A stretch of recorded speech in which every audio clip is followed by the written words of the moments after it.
Philosophie vient du grec philia qui désigne l'amour ou l'amitié, et sophia qui veut dire sagesse. La philosophie signifie donc étymologiquement l'amour de la sagesse. La sagesse désigne à la fois le savoir et l'art de vivre. La philosophie est donc un savoir sur l'homme et le monde et un art de bien vivre. Ce dernier étant souvent déductible du savoir.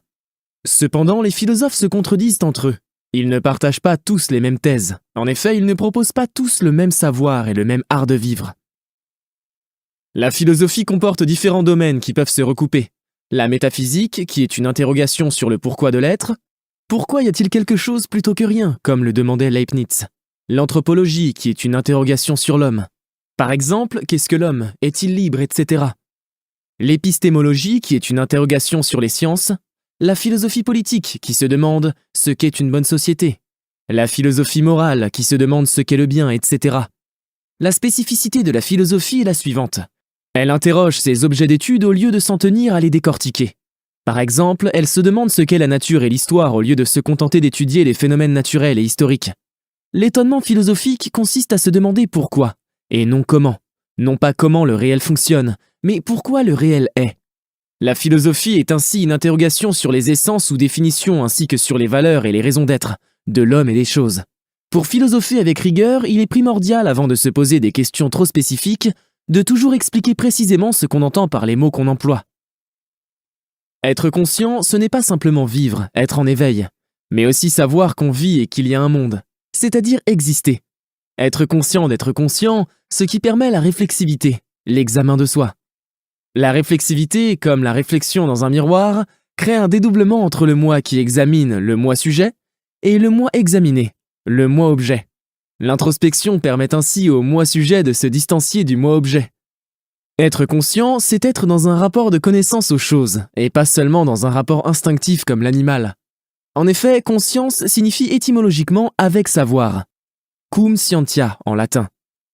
Je pense, donc je suis. Descartes, discours de la méthode. En effet, pour penser, il faut être. Même si je me trompe sur tout, le fait que je me trompe suppose que je suis. Descartes, méditation métaphysique. Seule la conscience me définit et me confère ma dignité d'être humain, car elle est la seule chose que l'on ne peut pas m'ôter sans supprimer mon être. Ensuite, c'est parce que je pense que je suis et qu'il y a un monde. La réalité du monde suppose mon existence. Je suis la source absolue. Merleau-Ponty, phénoménologie de la perception. Je ne suis pas une chose. La conscience et le monde sont interdépendants. Pas de monde sans conscience, ni de conscience sans monde. Toute conscience est conscience de quelque chose. Husserl, méditation cartésienne. C'est la thèse de la phénoménologie, l'étude de la manière dont les phénomènes, les choses, apparaissent à la conscience, mais aussi l'interrogation sur la source du réel. La conscience vise toujours un objet extérieur à elle. La conscience est donc toujours distincte de l'objet dont elle a conscience. Exister, c'est étymologiquement se tenir hors d'eux, être hors de soi, tourner vers les choses. L'être humain est un rapport aux choses, un rapport qui change en permanence selon les situations et les valeurs que je leur accorde. Une visée du réel, ce que Husserl nomme l'intentionnalité. Je ne choisis pas les structures diverses, corps, milieu social, etc. à travers lesquelles j'ai conscience du monde. Mais à l'intérieur de ces structures, je fais des choix à chaque instant. Mon rapport au monde est à la fois libre et influencé, contraint par des structures. Je ne peux pas sortir de ma conscience pour aller voir à quoi ressemblerait le monde du point de vue d'une autre conscience. La conscience morale, c'est la capacité de distinguer le bien du mal. Il s'agit d'une faculté proprement humaine, Aristote, éthique à Nicomaque. Les notions de bien et de mal n'existent que pour les êtres humains. La conscience morale émet des jugements de valeur, jugements qui portent sur ce qui devrait être, par opposition aux jugements de fait, qui portent sur ce qui est. Pour les religieux, le bien et le mal sont des absolus qui viennent de Dieu. Pour les essentialistes, ce sont des absolus qui viennent de la nature. Ce qui est dans la nature, c'est ce qui doit être. Enfin, pour les existentialistes, le bien et le mal sont des créations humaines. Le bien, c'est ce que nous désirons. Le mal, c'est ce que nous ne désirons pas. Par exemple, nous ne désirons pas que les autres nous nuisent, donc nous avons défini comme un bien le fait de ne pas nuire à autrui. C'est parce que le bien et le mal n'existent ni en Dieu ni dans la nature que nous devons les inventer. Le bien et le mal sont des concepts qui nous permettent de valoriser ce que nous voulons et de condamner ce que nous ne voulons pas. Kant écrit « Agis comme si la maxime de ton action devait être érigée par ta volonté en loi universelle de la nature. » Autrement dit, agis comme si tout le monde faisait comme toi. Seuls nos désirs universalisables, nos désirs qui devraient être partagés par tous, doivent être transformés en lois. Rousseau, le contrat social. Sur le plan politique, quand ceux qui votent les lois doivent ensuite obéir à ces lois, ils ont intérêt à voter des lois justes, ce qui est un avantage de la démocratie. Inconscient signifie étymologiquement sans avec savoir, inconscientia, ce qui pose un problème. On ne peut pas en même temps savoir et ne pas savoir quelque chose, c'est contradictoire. L'inconscient serait une composante de moi-même dont je n'ai pas conscience, qui constituerait la plus grande partie de moi-même et qui dicterait mes actes. L'inconscient serait une partie de moi qui n'est pas moi, une partie de moi donc pas quelque chose d'extérieur à moi, mais qui n'est pas moi, donc qui est de l'ordre des choses. C'est un concept réificateur. Il amène à ne plus considérer l'être humain seulement comme un sujet, mais aussi comme un objet, comme un non-moi obscur en tant qu'inconscient, et comme le simple produit de ce non-moi en tant que conscience. Un exemple de théoricien de l'inconscient, Freud. Freud distingue deux topiques, deux niveaux du psychisme. Premier topic, les lieux psychiques. Le conscient, ce dont j'ai actuellement conscience, le préconscient, les souvenirs disponibles pour la conscience, et l'inconscient, les souvenirs indisponibles pour la conscience en raison du refoulement, expulsion de ces derniers hors de la conscience, et de la résistance, empêchement de revenir à la conscience. Deuxième topic, les instances de la personnalité. Le ça, les pulsions, le surmoi, la morale héritée de l'éducation, et le moi, le chercheur de compromis entre le ça et le surmoi. L'inconscient est constitué par nos traumas et nos désirs refoulés. Il se manifeste parfois par des lapsus et des actes manqués. Le but de la psychanalyse est de ramener l'inconscient à la conscience afin de devenir plus libre. Freud s'inspire de Schopenhauer et Nietzsche. En effet, le vouloir vivre de Schopenhauer et la volonté de puissance de Nietzsche désignent nos instincts, notre inconscient qui dicterait nos actes. Lorsque nous croyons agir pour des motifs rationnels, en fait, nous agirions à cause de raisons inconscientes, liées à ces instincts. Mais l'inconscient existe-t-il vraiment ? Pour Descartes et les phénoménologues comme Sartre, l'être humain n'est que conscience. Toute conscience est conscience de quelque chose, disait Husserl. Il y a la conscience d'un côté et les choses extérieures de l'autre. L'inconscient pour Sartre n'est qu'une conscience de mauvaise foi, quand je prétends ne pas savoir ce que je sais. Les prismes biologiques, psychologiques et sociaux de ma perception, ainsi que toutes les choses qui m'influencent et me contraignent, ne font pas partie de moi. Les objets ne me définissent jamais, que je sois conscient ou non de ces objets, et quel que soit l'impact de ces objets sur moi. Le moi n'est pas maître dans sa propre maison, comme l'écrit Freud, mais sa propre maison n'est pas le moi. Le devoir, c'est ce que je dois faire et surtout ce que je ne dois pas faire, selon tel ou tel critère que l'on choisit. Par opposition au devoir souvent arbitraire de la vie sociale, le devoir moral s'impose à moi de l'intérieur. Le devoir moral n'est pas une contrainte, une pression extérieure, mais une obligation, une pression intérieure. L'obligation est ce qui me lie aux autres. Sans devoir moral, la vie en société est impossible. C'est la guerre de tous contre tous. L'être humain est un être digne, quelles que soient ses appartenances biologiques ou sociales. Digne signifie qu'il mérite d'être respecté. La dignité est inséparable de l'humanité. Il est donc légitime de condamner les actes bafouant la dignité humaine. Mais si l'on ne s'utilisait pas les uns les autres, la vie en société serait impossible. Kant propose un clair-obscur. Ne jamais traiter l'être humain seulement comme un moyen, mais toujours aussi comme une fin. S'utiliser les uns les autres, mais le moins possible et le plus respectueusement possible. Réduire le plus possible les contraintes qui s'imposent à l'être humain est le meilleur moyen de l'instrumentaliser le moins possible. Réduire la pénibilité du travail, permettre l'euthanasie et le suicide assisté pour ne plus être contraint à vivre, François Galichet, ne pas imposer une vie laborieuse et ou prédéfinie aux enfants que l'on met au monde, Théophile de Giraud, envisager un revenu universel pour ne plus être contraint à travailler, faire moins d'enfants pour enrayer la surpopulation, redistribuer la nourriture non vendue au lieu de la jeter, mettre en place une société inclusive afin de ne pas contraindre les inadaptés à choisir entre l'adaptation forcée et l'exclusion, etc. Tendre le plus possible vers la vraie liberté, au sens de possibilités matérielles et sociales, celle qui se déploie sans nuire à autrui, non la liberté de certains aux dépens de celle des autres, mais la liberté de tous. Au sens physique, la liberté est la possibilité matérielle de faire quelque chose. Au sens social et juridique, c'est le fait d'avoir le droit de faire quelque chose. Dans les deux cas, liberté est un synonyme de possibilité, matérielle ou sociale. Au sens philosophique, la liberté est simplement le fait de faire des choix, le libre arbitre, Le fait que nos actes, pensées et actions ne soient pas mécaniquement produits par des causes extérieures à nous. Une pierre qui tombe ne choisit pas de tomber. Elle tombe à cause de la gravité.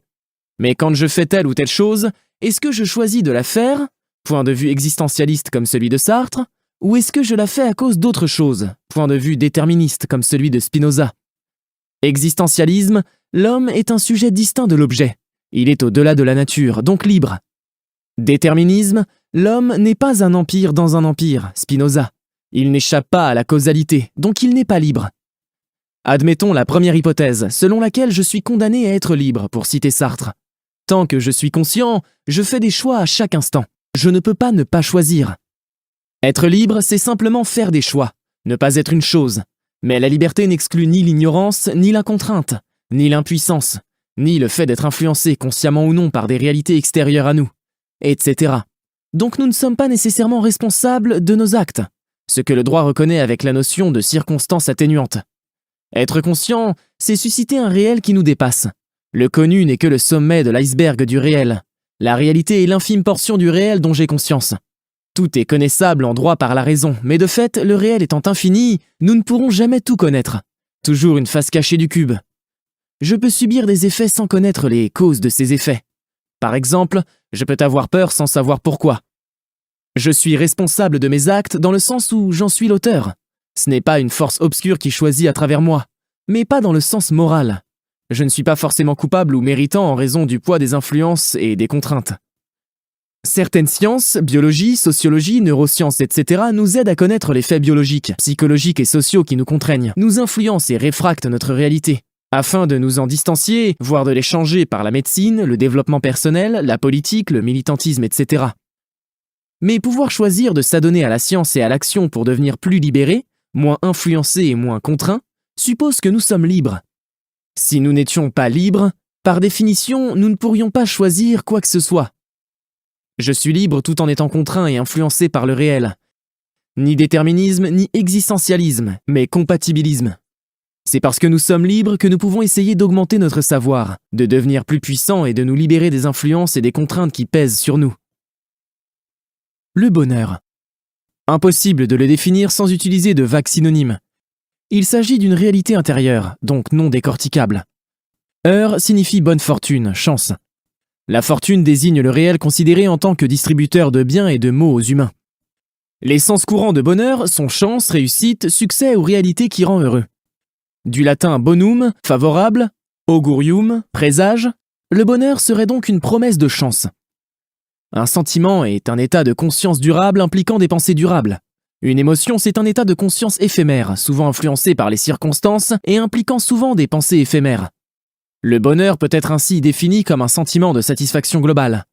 En un sens plus large, c'est un sentiment plaisant ou une émotion plaisante. Le bonheur est toujours notre but ultime. On le recherche pour lui-même, Aristote. L'existentialisme culpabilise les malheureux. Il ne tiendrait qu'à eux d'être heureux. Le déterminisme les décourage. Ils ne peuvent pas être heureux, car le bonheur n'est que l'effet de causes matérielles.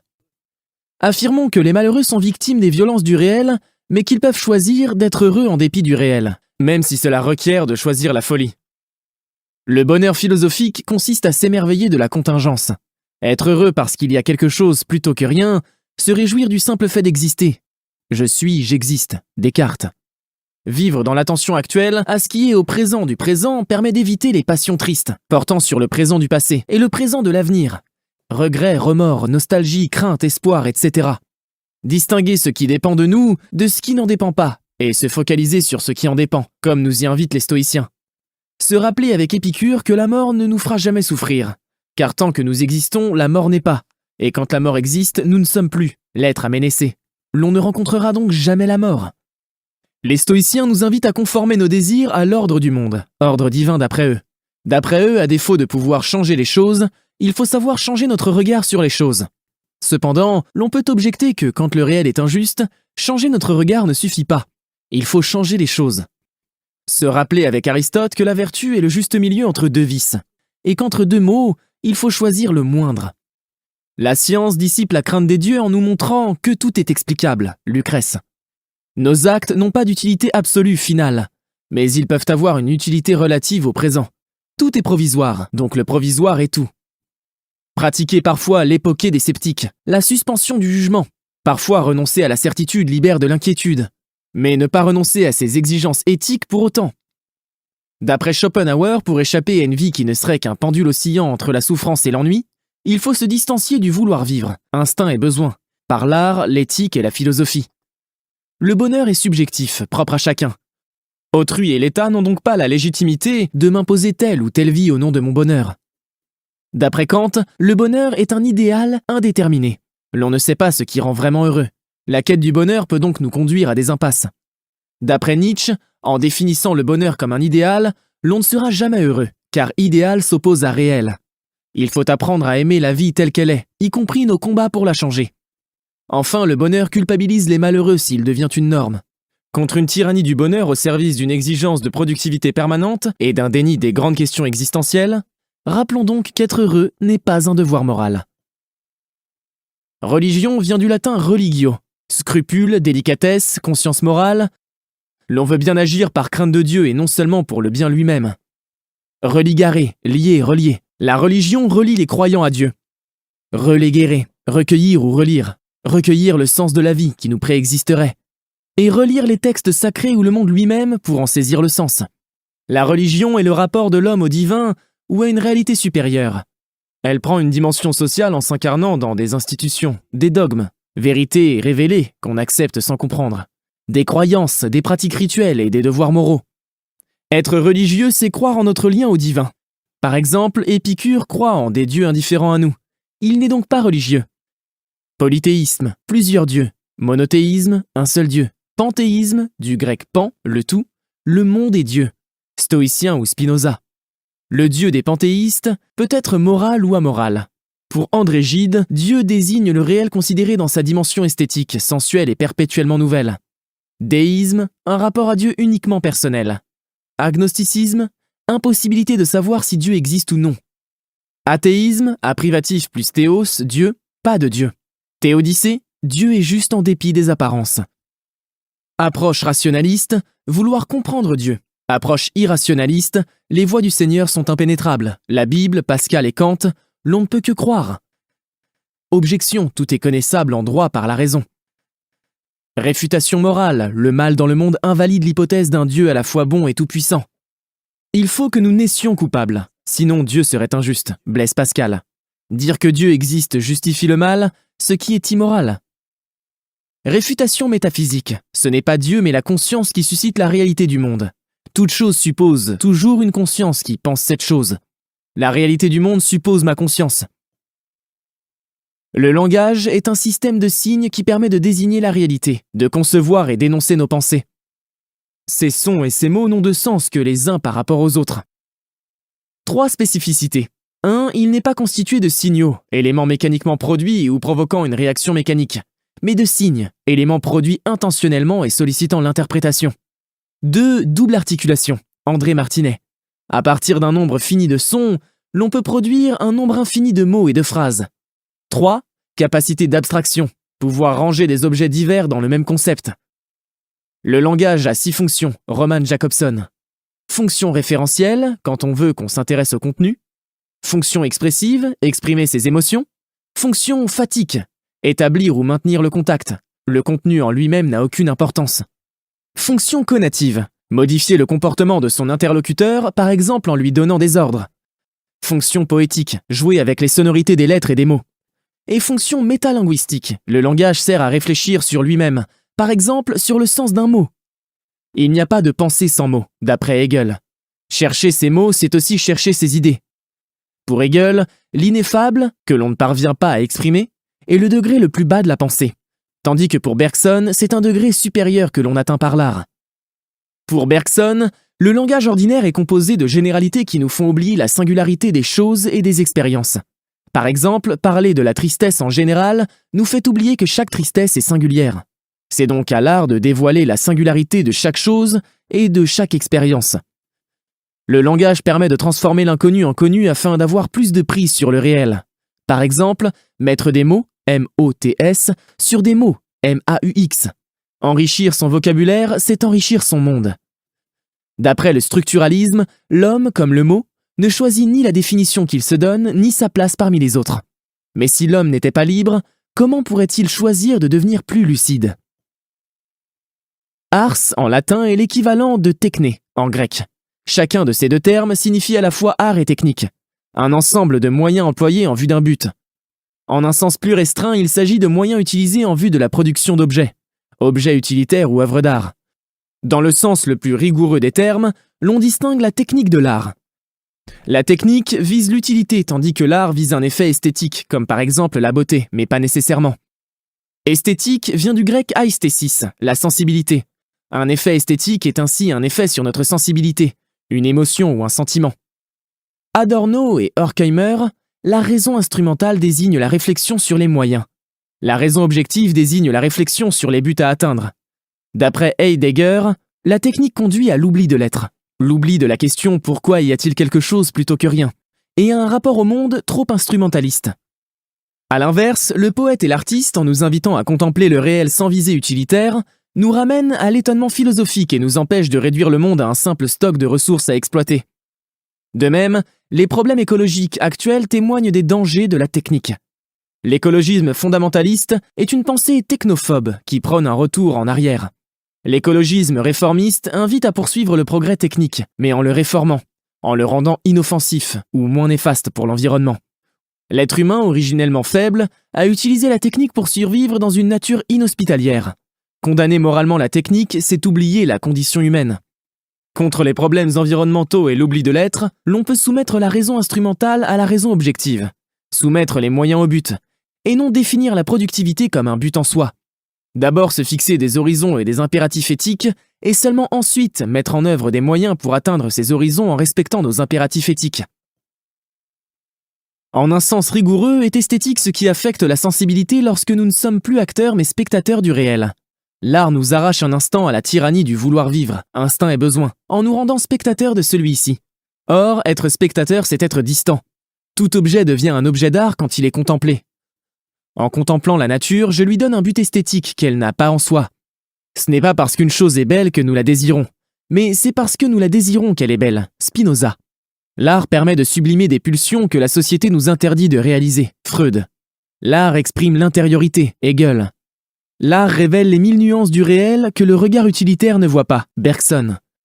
Par exemple, les 1000 différences entre les arbres existants que le regard utilitaire ne voit pas, car il se contente de ranger tous les arbres existants dans le même tiroir du concept d'arbre. Le beau, au sens strict, désigne ce qui est ordonné, harmonieusement proportionné, et renvoie donc à l'idée que le monde est un ordre. Pour Kant, le beau est ce qui plaît universellement, en renvoyant à de grandes idées universelles, mais sans concept, car l'on ne peut pas démontrer pourquoi. Mais au vu des différences de goût, échappe-t-on au subjectivisme? Le sublime désigne ce qui est chaotique, démesuré. Il renvoie donc à l'idée que le monde est un chaos infini. Le comique ou sublime, inversé, Richter, nous fait éprouver l'infini d'en haut, en nous faisant rire de la petitesse de l'humain par rapport à l'infini, et non d'en bas, comme le sublime qui nous fait considérer l'infini par rapport à notre petitesse. Travail vient du latin tripalium, un objet formé de 3 pieux. Il s'agit d'un instrument pour attacher les animaux fougueux, ou d'un instrument de torture. Le travail domestique fait souffrir l'être humain, il entre en conflit avec la liberté et avec le bonheur. Il constitue la meilleure des polices, Nietzsche. Entrave le développement de la raison, empêche la rêverie. Il est un divertissement au sens de Pascal, il détourne des grandes questions existentielles. Le travail n'est toujours qu'un moyen et non une fin en soi, André Comte-Sponville. Il n'est donc pas une valeur morale. Certes, le travail transforme la nature, discipline les désirs, produit et ou entretient ce dont nous avons besoin, développe nos facultés proprement humaines. D'après Hegel, l'esclave conquiert sa liberté en travaillant pour le maître qui devient dépendant de l'esclave, ce que l'on nomme la dialectique du maître et de l'esclave. Le travail contraint à renoncer à des pulsions, mais permet de sublimer celles-ci, de les satisfaire par des voies détournées, Freud. Le travail permet aussi de mesurer le pouvoir de notre esprit sur les choses. À partir d'une idée de notre esprit, l'on change le réel. L'esprit s'objective dans la matière, Hegel. Nos idées s'incarnent dans les choses, l'on peut reconnaître l'activité de notre esprit dans la matière. Contre Platon qui considère le mépris des choses matérielles comme une marque de la supériorité du philosophe, Marx objecte que seul le riche a le privilège de se soustraire aux tâches domestiques et aux basses besognes, car il peut interposer un esclave entre lui et le monde. Dans notre monde, la connaissance est un luxe, tandis que l'action ne saurait souffrir de délai. De même, le travail nous libère de l'assujettissement à la nature, mais nous assujettit à la société. Distinguons la scolée, le loisir, le travail choisi et humanisant, de l'ananké, la nécessité, le travail contraint et dégradant. Tendons donc vers moins d'ananké et plus de scolée. Tout être humain mérite de vivre dignement, qu'il travaille ou non.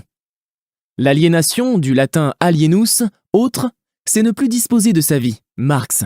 Le prolétaire, le travailleur, ne discerne plus la marque de son esprit dans son travail. Il est comme dépossédé de son humanité, réifié, considéré comme une force productive, privé de l'exercice de ses facultés humaines diverses, art, philosophie, contemplation, etc.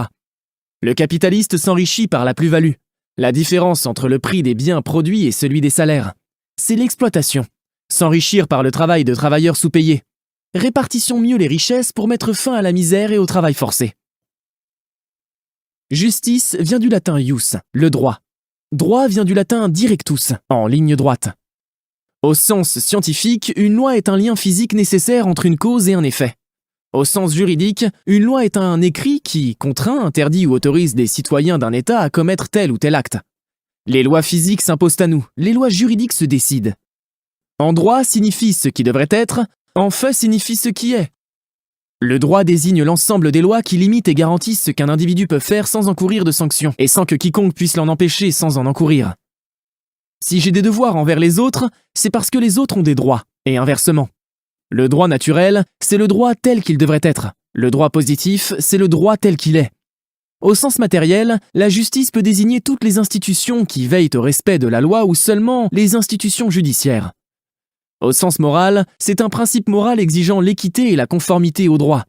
L'équité consiste à attribuer à chacun ce qui lui est dû selon ses besoins et son mérite.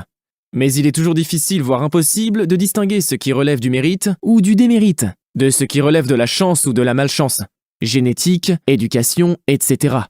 Voir notamment la théorie de l'évolution de Darwin et la notion de capital économique, social et culturel chez Bourdieu. La loi du talion, du latin talis, tel, pareil, repose sur la formule biblique œil pour œil, dent pour dent. L'offenseur doit subir le même mal que sa victime. Le code Hammurabi, dans l'Antiquité, défend cette loi. D'après Hegel, il s'agit d'une vengeance déguisée. La justice, contrairement à la vengeance, suppose l'intervention d'un tiers détaché émotionnellement, le juge. On ne peut à la fois être juge et partie. La justice implique l'exigence d'un rapport de proportion entre le crime et la peine. Distinguons 3 types de justice. D'après Aristote, la justice distributive, distribution des biens et des services, la justice commutative, fixer la valeur des biens, et la justice corrective, réparation des préjudices. Justice commutative et corrective, égalité arithmétique, la même chose pour tous. Justice distributive, égalité géométrique, à chacun selon ses besoins et son mérite. Pour rester juste, une société doit être intolérante à l'intolérance. Karl Popper. L'État désigne le pouvoir politique auquel est soumis un ensemble d'êtres humains vivant sur un territoire donné. Du grec polis, la cité, et techné, art technique, la politique est l'art d'organiser la société. Du grec démos, kratos, la démocratie est un régime politique dans lequel le pouvoir, kratos, appartient au peuple, démos. Du latin res, la chose, et publica, public. Une république est un ensemble de citoyens de participants à la politique. Par opposition à la dictature, terreur temporaire, et au totalitarisme, terreur permanente. La démocratie implique la séparation des pouvoirs, législatif, exécutif et judiciaire. Société vient du latin socius, compagnon, associé, allié. Vivre en société devrait donc consister à vivre en associé. La société désigne les êtres humains qui vivent ensemble, de façon organisée, par opposition à l'état de nature, avec ou sans état. Du grec oikos, la maison, et nomos, la loi. L'économie est l'art d'organiser la maison, à l'échelle individuelle ou collective. L'art de survivre, et plus précisément la sphère des échanges. D'après Hobbes, l'état de nature, c'est la guerre de tous contre tous, car les hommes sont mauvais par nature et sans libre arbitre. Pour que l'ordre règne, les hommes se soumettent à un pouvoir absolu, le Léviathan. À l'inverse, pour Rousseau, les hommes sont bons par nature et dotés de libre arbitre. Ils doivent être les auteurs des lois. L'État doit exprimer la volonté générale, l'obéissance à la loi qu'on s'est prescrite et liberté, le contrat social. Pour Sartre, l'homme a une nature, mais il n'est pas sa nature, donc l'homme n'est ni bon ni mauvais par nature. Pour un libéral, l'État ne doit qu'assurer l'ordre, État gendarme.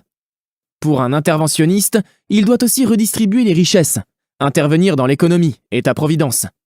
Les libéraux souscrivent à la théorie de la main invisible, Adam Smith.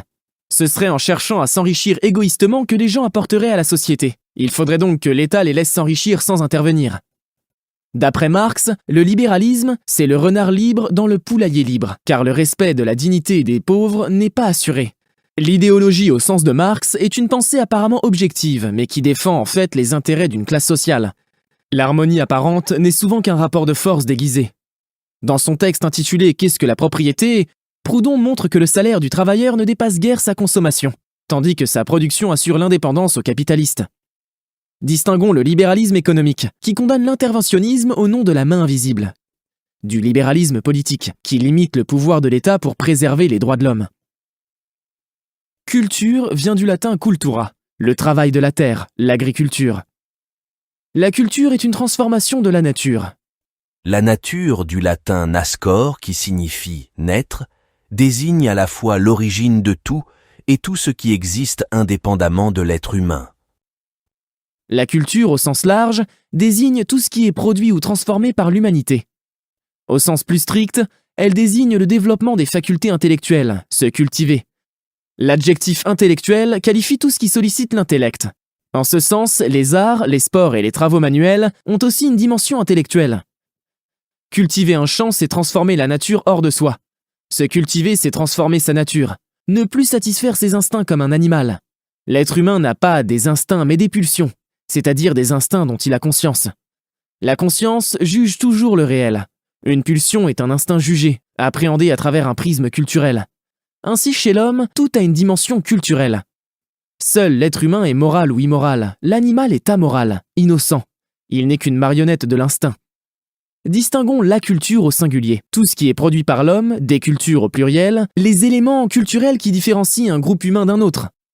La culture nous rassemble en manifestant notre appartenance universelle à l'humanité, tandis que les cultures nous séparent, en divisant l'humanité en communautés différentes. Platon, Protagoras, le mythe de Prométhée et d'Épiméthée est une allégorie des origines de la culture. Épiméthée, en nous créant, a oublié de nous rendre physiquement aptes à survivre dans la nature. Prométhée nous donne l'intelligence pour compenser notre extrême fragilité. C'est donc par faiblesse que nous avons dû inventer la culture pour survivre. Enfin, l'être humain a une nature, mais il n'est pas sa nature. Il n'y a donc pas de nature humaine. Raison vient du latin ratio, calcul. Au sens restreint, c'est la faculté de calculer, d'enchaîner des idées de façon cohérente, la logique, de distinguer le vrai du faux, la raison théorique, ou le bien du mal, la raison pratique.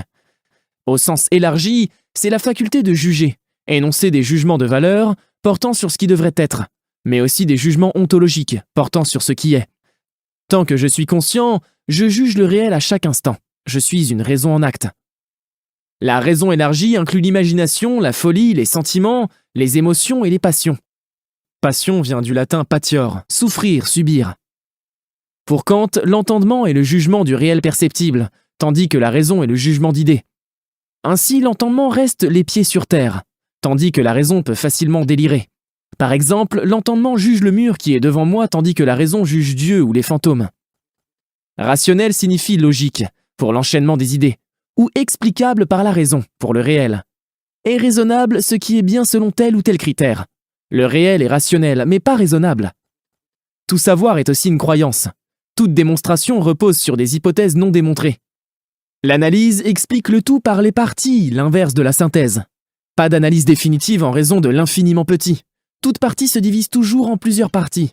Donc il faudrait analyser les parties des parties, puis les parties des parties des parties, etc. Ça ne s'arrête jamais.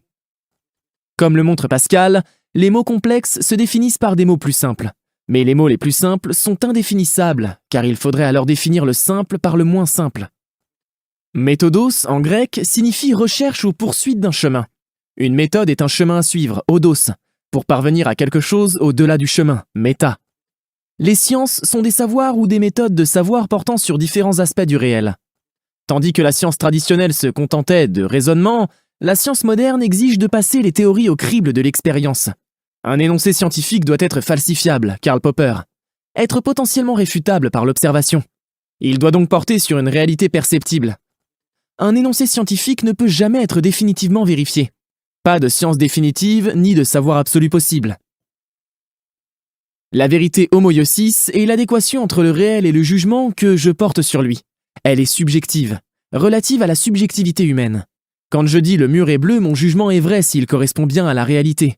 Cependant, le mur et le bleu n'existent pas en soi, mais seulement pour une perception. Les jugements de valeur relèvent du désir. La vérité homoiosis obéit aussi aux lois de la logique. Exemple, ce cercle est carré, contradictoire, donc faux. La vérité aletheia est le dévoilement de la question de l'être. Quand on prend conscience que le fait qu'il y ait un monde et que nous existions ne va pas de soi, mais pose question, aletheia en grec signifie non voilé. La vérité aletheia désigne la révélation du mystère de l'être. Pas de réponse à la question pourquoi y a-t-il quelque chose plutôt que rien. Contingence, l'homme et le monde auraient pu ne pas être ou être autrement. Je suis la vérité, Michel Henry. Je suis la source absolue et le lieu de l'étonnement philosophique. Heidegger distingue les étangs, les choses en train d'être, de l'être, le fait qu'il y ait des étangs, le il y a. Les étangs peuvent tous être des objets de science, mais pas l'être, car tout objet de science le suppose. Comme l'écrit Wittgenstein, ce qui est mystique, ce n'est pas comment est le monde, mais le fait qu'il est. Tout est explicable dans le monde, mais le fait qu'il y ait un monde et que nous existions n'est pas explicable. La vérité peut aussi désigner la condition humaine. D'après Pascal, le divertissement, du latin diverto, se détourner d'eux, consiste à s'agiter dans le but, avoué ou non, de s'oublier soi-même en tant que néant, et de se détourner de la pensée de la condition humaine. Toute activité peut être un divertissement. Se confronter à la condition humaine nous invite à améliorer celle-ci. La finitude, c'est le fait d'avoir une fin, d'être limité dans le temps. L'existence est soumise au temps. Mais sommes-nous mortels parce que temporels ou temporels parce que mortels ? L'on ne peut pas définir le temps sans employer des synonymes, durée, évolution, etc. Ou des métaphores, écoulement, flot, etc. C'est une notion impalpable, que l'on comprend de l'intérieur, mais que l'on a du mal à se représenter clairement. Le temps, c'est le milieu indéfini et homogène dans lequel se situent les êtres et les choses et qui est caractérisé par sa double nature, à la fois continuité et succession. Continuité et succession sont des vagues synonymes de temps. La continuité, c'est ce qui dure, ce qui reste. La succession, c'est ce qui change, ce qui ne reste pas. Toute chose temporelle a un début, un milieu et une fin. Mais le temps lui-même n'a jamais commencé et ne finira jamais. Le temps, c'est donc l'éternité. Le mot temps vient du grec temnein, qui signifie couper. Cela supposerait que le temps est sécable, divisible en instants. Distinguons le temps objectif, divisible, mesurable, indépendant de notre ressenti et relatif, ou non à l'observateur, du temps subjectif, tel que nous le ressentons. Pour Bergson, le vrai temps c'est la durée, c'est-à-dire le temps tel qu'on l'éprouve, non tel qu'on le mesure. Le temps objectif, c'est de l'espace qui devient une image du temps. D'après saint Augustin, il y a 3 temps. Le présent du passé, la mémoire, le présent du présent, l'attention actuelle, et le présent de l'avenir, l'attente. Tâchons de vivre au présent du présent afin d'éviter les passions tristes, portant sur le présent du passé et le présent de l'avenir, Spinoza.